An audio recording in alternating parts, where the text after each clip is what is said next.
అందరికీ మహిళా నాయకురాళ్ళందరికీ కూడా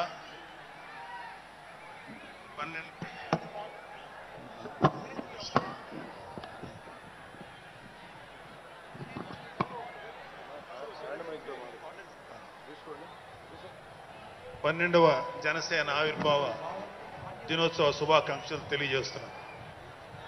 ఈ పిఠాపురం వారికి మీ సేవలోనే జనసేన పార్టీ తరుస్తుందని మీకు మనపూర్వకంగా మనవి చేసుకుంటున్నాను. అదేవిధంగా కొంచెం నన్ను ఎలవ్ చేయండి. మా ఈ పిఠాపురంలో అభివృద్ధికి సహకరిస్తున్నటువంటి అడ్మినిస్ట్రేషన్ కి ప్రణామం. ప్రతి ఒక్క ఆఫీసర్, డిప్యూటీ సీఎం గారు ఆఫీస్ నుంచి వచ్చే ప్రతి ఇన్స్ట్రక్షన్ ఎంత శ్రద్ధగా అమలు చేస్తారంటే ఈవేళ పిఠాపురంలో అభివృద్ధి దానికి తార్కాణం. వీరందరికీ ఒక సంవత్సరం దాదాపు 9 నెలలు 10 నెలల క్రితం మనం అదేవిధంగా మేము కోరుతున్నాం. జనసేన పార్టీ సాధారణ రాజకీయ పార్టీ కాదు. ఎలాంటి విషయాన్నైనా ఏ విషయాన్నైనా కాదు. మేము వచ్చింది మార్పు కోసం మాట్లాడగలిగేటువంటి మేము కోరుకున్నది వ్యవస్థల మార్పు. కానీ ఇప్పుడు అధికారం వచ్చిన తర్వాత సమాజం మార్పు కోసం దగ్గర పెట్టుకొని నిజంగా అధికార యంత్రాంగం కూడా ఒక్క ఒళ్ళు దగ్గర పెట్టుకోకుండా కార్యక్రమాలు జరుగుతున్నాయి. మేము కోరుకున్నదంటే మార్పు రావాలి. చూస్తున్నాం. ఇప్పుడు ప్రభుత్వ అహంకారం తలకెక్కి ప్రభుత్వ ఆఫీసుల్లో సామాన్యుల కలం వినపడాలి. సామాన్యుడు వచ్చిన పెద్ద పనులు జరగాలి. అది మా ఆకాంక్ష. మేము కోరుకునే మార్పు. అదేవిధంగా కొంతమంది ఒక్క రోజులో వ్యవస్థలు మారవు. నిలబడతాం పిఠాపురంలో. ప్రతిపక్షం లేదు కదా, నాయకులకి తొలిగొడ వేస్తాం. పిఠాపురంలో ఏం జరిగిందో తెలుసుకున్నాం. జనసేన పార్టీ సిద్ధాంతాలు ఏవైతేనో ప్రతి మాట ఆచితూచి మాట్లాడాలి. సో అందుకని కొంచెం అది కూడా కాకుండా మేమందరం కూడా మాకు కొన్ని లిమిటేషన్స్ ఉన్నాయి. మన ప్రెసిడెంట్ గారు ఏమాత్రం ఒక మాట తేడాగా మాట్లాడినా ఒక ఏ విధంగానూ స్పేర్ చేయనటువంటి వ్యక్తి, ఒక డిసిప్లైన్డ్ లీడర్ ఆయన. సో ఆయన ఆధ్వర్యంలో చాలా జాగ్రత్తగా పనిచేస్తాం, జాగ్రత్తగా మాట్లాడతాం. Thank you very much. అసలు ఒక 12 సంవత్సరాల కాలం అంటే మన హిందూ సాంప్రదాయంలో 12 సంవత్సరాలకి ఒక ప్రత్యేకత ఉంది. మన కృష్ణ, గోదావరి లాంటి నదులకి పుష్కరాలు జరుగుతుంటాయి. చాలా పవిత్రమైన రోజులు అవి. అలాగా మిగతా అన్ని ఆవిర్భావ సభలు ఒక ఎత్తు అయితే ఈ 12వ ఆవిర్భావ సభ ఒక నదికి వచ్చిన పుష్కరాలు ఎంత పవిత్రమైనయో అంత గొప్ప రోజు ఈరోజు. సో ఈ అవకాశం మనకి ఇచ్చినటువంటి పవన్ కళ్యాణ్ గారికి మనం అందరం సదా కృతజ్ఞులై ఉండాలి. ఇప్పుడు పవన్ కళ్యాణ్ గారు ఆయన సాధించినటువంటి సక్సెస్, ఆయన సాధించినటువంటి విజయం మనం ప్రత్యేకంగా చెప్పుకోకర్లా.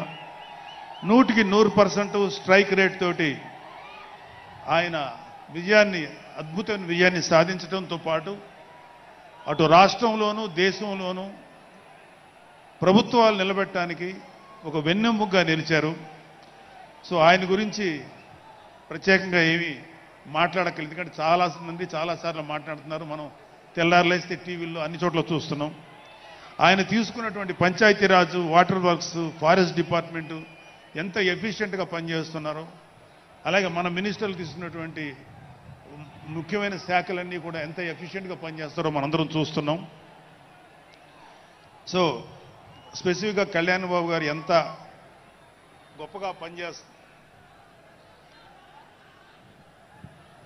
గొప్పగా పనిచేస్తారని మనమేమి ప్రత్యేకంగా మాట్లాడుకోకర్లేదు.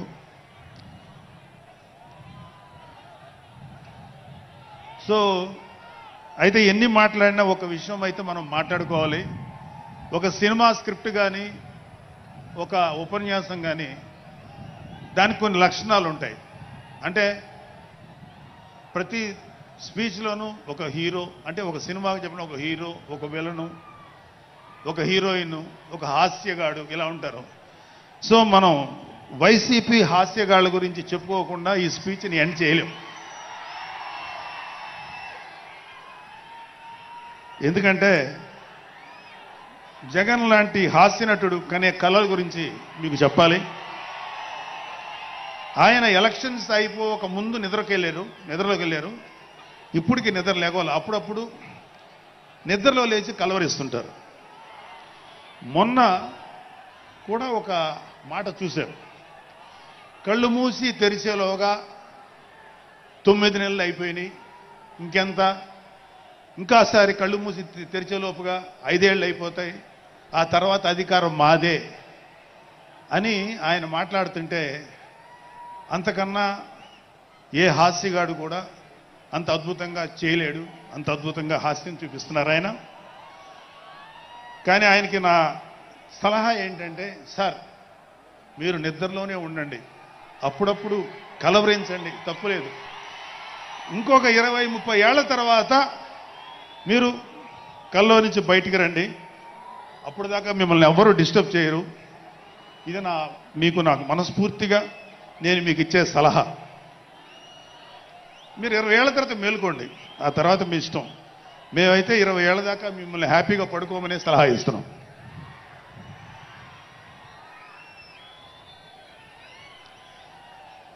సో ఆంధ్రప్రదేశ్లో పవన్ కళ్యాణ్ గారి యొక్క చొరవతోటి ఏర్పాడైనటువంటి ఈ కూటమి ప్రభుత్వం ఎన్ని చోట్ల ఎంత పెద్ద సక్సెస్ అయిందో, ఎంత 164 సీట్లు సాధించే దిశగా ఆయన ఎంత కష్టపడ్డారో మనందరికీ తెలుసు.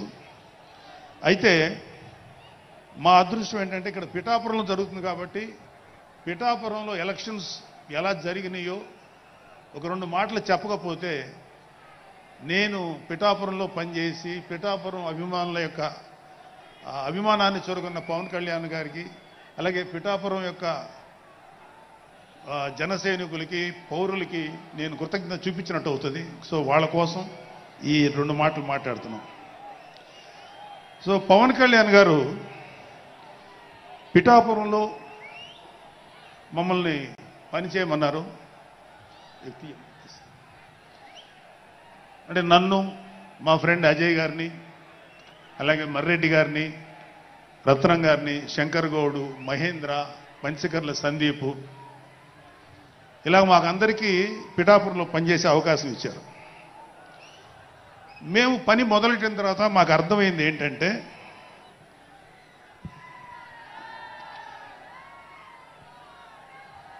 పవన్ కళ్యాణ్ గారికి ఆల్రెడీ ఇక్కడ విజయం ఖరారైంది.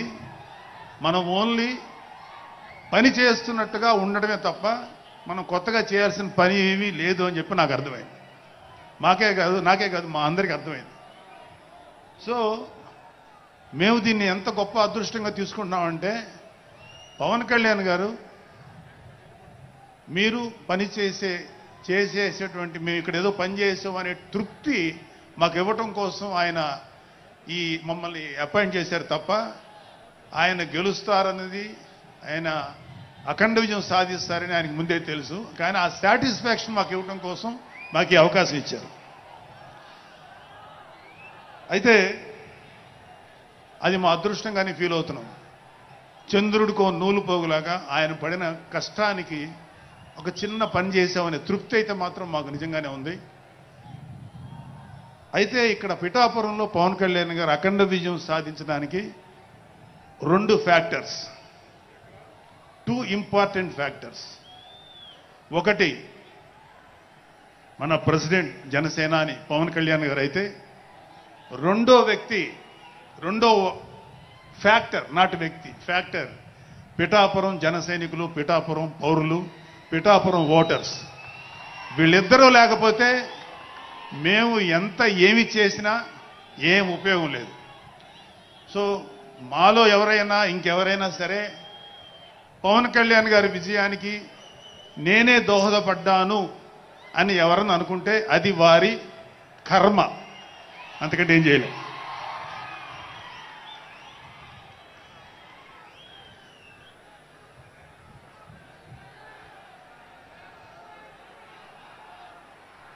సో ఇక్కడ మన ప్రెసిడెంట్ పవన్ కళ్యాణ్ గారికి ఆయన గురించి చెప్పడానికి ఒక ఇంపార్టెంట్ విషయం చెప్పాలి. అది ఏంటంటే, మొన్న ఈ మధ్యన మా అమ్మగారితో మాట్లాడుతున్నప్పుడు మా కళ్యాణ్ బాబు గురించి ఒక మాట వచ్చింది. యాక్చువల్గా ఇక్కడ నేను ఒక అన్నగా మాట్లాడకూడదు, కానీ నేను ఒక పార్టీ జనరల్ సెక్రటరీగా మాట్లాడాల్సి వచ్చినా కూడా ఒక అన్నగా ఈ ఒక్క విషయం నేను చొరవ తీసుకుని మాట్లాడాలి. సో మా అమ్మని అడిగాను, అంటే ఆవిడ నాతో చాలా ఫ్రెండ్లీగా ఉంటుంది. ఆవిడని అడిగా, ఏదో మాటల్లో వచ్చింది, అమ్మ మమ్మల్ని అంటే ఏ తల్లి అయినా ఒక ఆడతల్లి ఒక స్త్రీమూర్తి బిడ్డను కనేటప్పుడు చాలా నొప్పులు పడుతుంది, అదొక పునర్జన్మ అంటారు. అలాంటిది నేను మా అమ్మని అడిగా, నేను పుట్టినప్పుడు ఏమన్నా పెయిన్స్ అనుభవించావమ్మా అని. మా అమ్మ అంది, నువ్వు పుట్టినప్పుడు నేను అనుభవించినది పెయిన్స్ భూమి మీద ఆడది అనుభవించలేదు, అంత కష్టం పెట్టేవాడు. అది మా అమ్మ చెప్పింది నా గురించి. సరే కళ్యాణ్ బాబు ఎలాగా అన్న. గొప్ప విషయం అంటే నేను షాక్ అయ్యా. వాడు పుట్టినప్పుడు నాకు పెయిన్ అనేది కొంచెం కూడా తెలియలేదురా, అలాగా నాకు పెయిన్ లేకుండా పెయిన్ ఇవ్వకుండా పుట్టాడు. ఈ విషయం నేను కొంచెం షాక్ అయ్యా. అదేంటమ్మా కనీసం పెయిన్స్ ఉంటాయి కదా, ఏమోరా నాకు ఏమాత్రం పెయిన్ తెలియకుండా పుట్టాడని. సో నేనేమంటానంటే, పుట్టేటప్పుడు కన్న తల్లికి కూడా ఏమాత్రం నొప్పి బాధ ఇవ్వకుండా పుట్టిన పవన్ కళ్యాణ్ లాంటోడు, అలాంటి నాయకుడు ఈ కూటమి భాగస్వామ్యంలో ఉప ముఖ్యమంత్రిగా ఉన్న నాయకుడు ప్రజలకి ఎందుకు బాధలు రానిస్తాడు? వాళ్ళకి ఏ బాధలు కష్టాలు రాకుండా గుండెల్లో పెట్టుకొని చూసుకుంటాడు. అది మనం కళ్ళారా ఈరోజు చూస్తున్నాం. ఇప్పుడు మనం చూస్తున్నది ఆవగింజలో అరవంతు మాత్రమే. కూటమి భాగస్వామ్యంలో పవన్ కళ్యాణ్ గారి భాగస్వామ్యంలో జరుగుతున్న కూటమి ప్రభుత్వం పరిపాలన ఆవగింజలు అరశాతమే. ఇంకా చాలా ఉంది. ఇప్పుడు చూస్తుంది just tip of the iceberg. అద్భుతమైన పరిపాలన మనకు రాబోతుంది. రాబోయే 20 ఏళ్లలో ఆంధ్రప్రదేశ్ ఒక స్వర్ణయుగం చూడబోతుంది.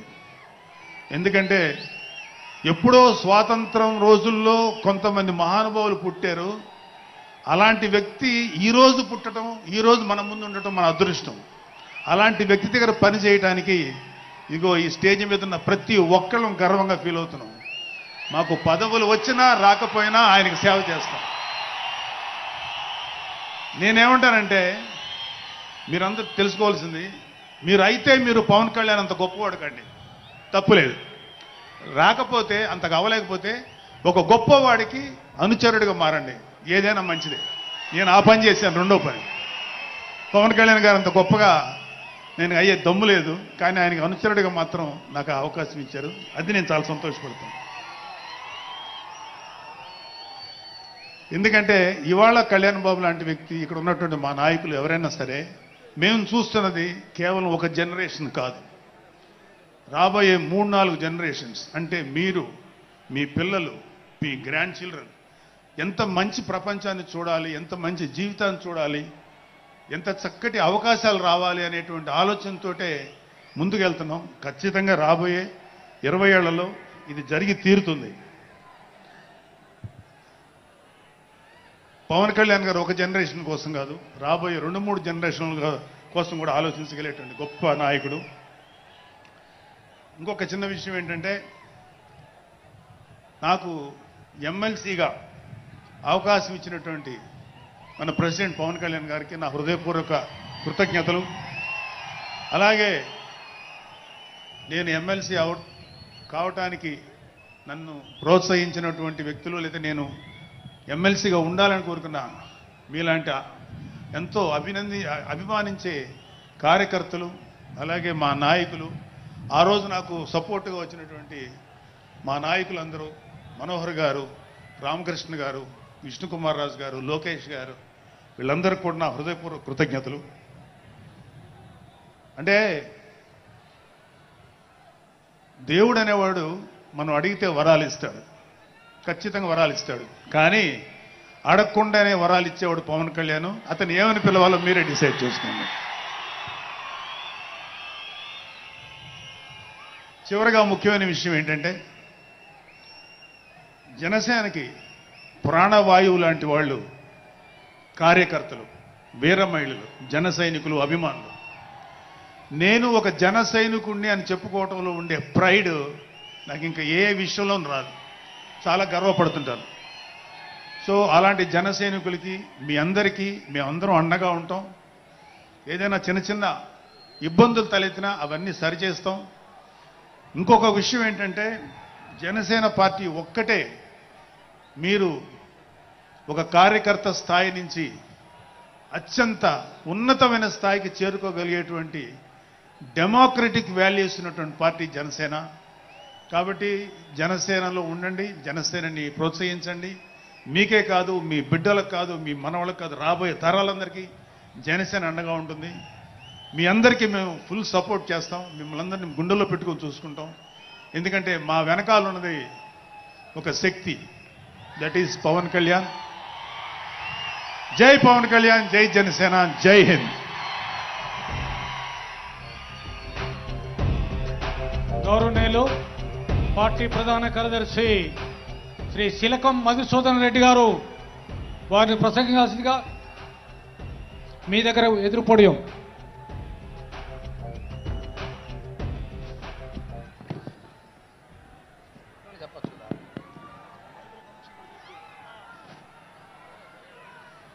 పన్నెండవ ఆవిర్భావ సభకు విచ్చేసినటువంటి ముఖ్య అతిథులు పిఎస్సి చైర్మన్ శ్రీ నాదెండ్ల మనోహర్ గారికి, మంత్రివర్యులు కూడా, మన పౌర శాఖ మంత్రులు, అదేవిధంగా